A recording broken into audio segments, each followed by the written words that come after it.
Pada kesempatan siang hari ini saya khusus menyampaikan kepada Pak Kadis, pertemuan kita ini harus dilaksanakan terkait dengan percepatan pembentukan Koperasi Merah Putih sesuai dengan arahan Bapak Presiden Republik Indonesia, Bapak Prabowo Subianto. Upaya percepatan ini harus dimulai dari kabupaten yang kemudian ke kecamatan.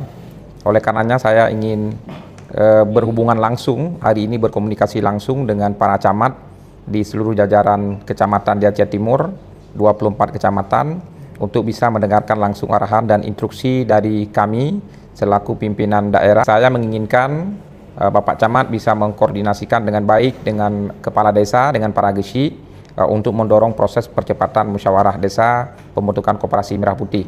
Kita fokus dulu di pembentukan koperasi. Nanti pada saat proses pelaksanaan kita akan panggil ya stakeholder terkait. Nah, itu tanggung jawab pemerintah nanti akan memanggil pihak PTPN. Nah, kita harus mengejar pembentukan secara legalitas terkait dengan Koperasi Merah Putih ini.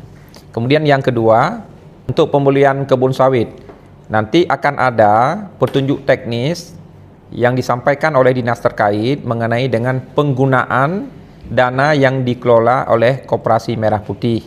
Nah, Koperasi Merah Putih ini sekilas juga disampaikan bahwa akan ada pembiayaan dari perbankan yang anggarannya dikelola oleh Koperasi Merah Putih.